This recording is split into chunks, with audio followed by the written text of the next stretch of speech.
back here talking about Kaon Under Siege, one of my favorite flashpoints. So happy to see it coming back in 4.0. Thank you, BioWare. Now, one thing about this flashpoint, it does kind of have that zombie apocalypse feel, has a really cool aesthetic, a cool vibe to it, and it's generally pretty unique amongst all the other flashpoints. Now, here at this first pool, you're going to notice the bloated plague bearers.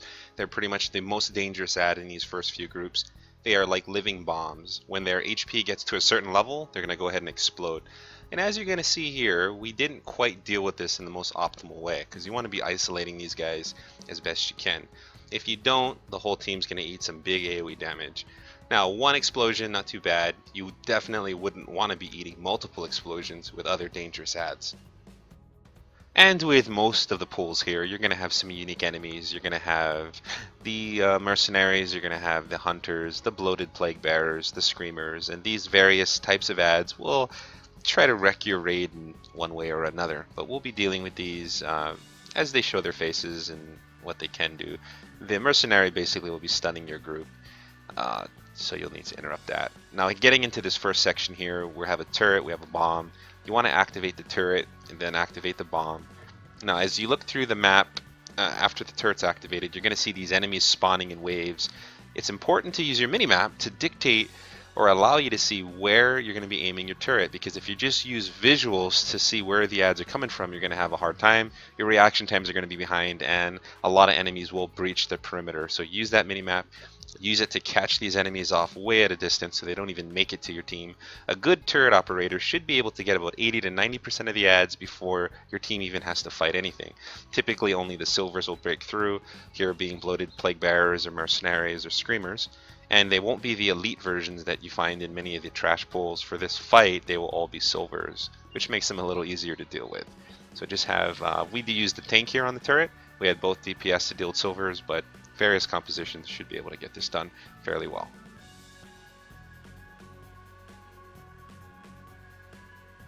And as you move deeper into the flashpoint, you'll be dealing with more advanced forms of rat ghoul plague. Here you get fully formed rat ghouls, and the rat ghouls themselves seem to be a bit easier to deal with than their part human or half mutated counterparts.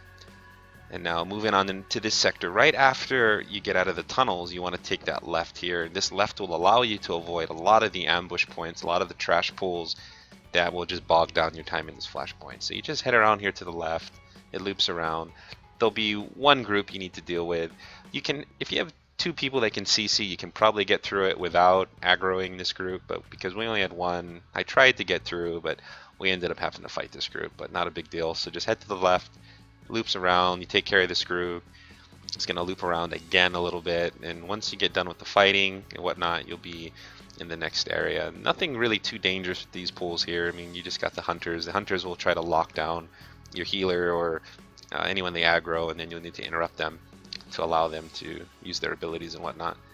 Now, moving on into this next phase here, we have the boss, and you want to try to get to that glowing blue beacon up there, activate the turrets. The turrets are going to put a little bit more DPS on the boss, just helps out a bit.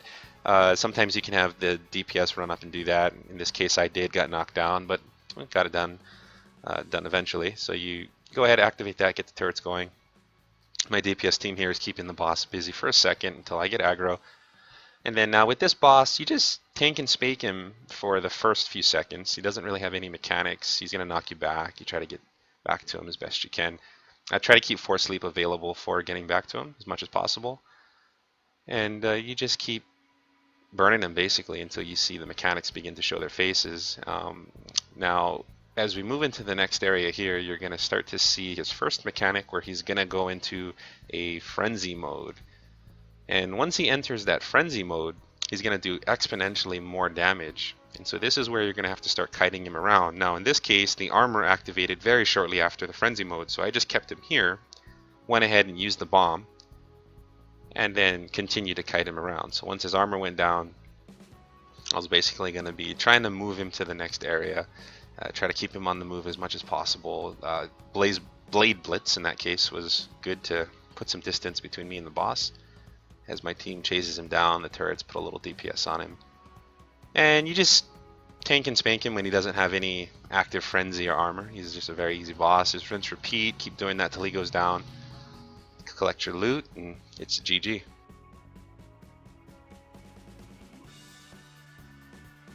And so now moving on into the next area, you're going to be dealing with a lot of tightly clustered groups of ads there. So we kind of fast forwarded through a bit of that. I mean, you just want to try to keep these pools as separate as possible. In this case, with this pool here, the Screamer is the most dangerous culprit. You want to make sure your back's up against the wall, make sure the tank has aggro on the Screamer. There may be a bit of raid damage going out or group damage going out because the tank is more focused on the Screamer than dealing with all the ads, but the main thing is you don't get people knocked into the other groups of ads. Pull in multiple groups is causing a wipe, so try your best to control those Screamers, keep threat as best you can, but these pools are relatively easy to deal with as long as you don't allow the Screamer to run amok. And like any Flashpoint in Star Wars, you're always trying to minimize the time you spend killing trash so that you can either get onto your next activity, whether that just be another Flashpoint. So we head down the middle here on this road. We're able to slide through those groups of ads, didn't have to deal with them. And as we make our way down the left side here of this road, we're going to be CCing one of the ads, and it's going to allow us to get through there without having to deal with too many problems. And after this, we're moving on to the final boss fight. There'll be a few groups of ads in the next two rooms to deal with, but just take them out. Now, with this first ad on this boss fight, our DPS was trying to get a little creative. He was up on top DPSing because this ad can't be taunted, and so he was going back and forth. If you want to try this kiting strategy, feel free, but we kind of just decided to just keep him down on the bottom and just nuke him down with all the other ads and just kill him. Well, if you call them ads, they're three bosses essentially.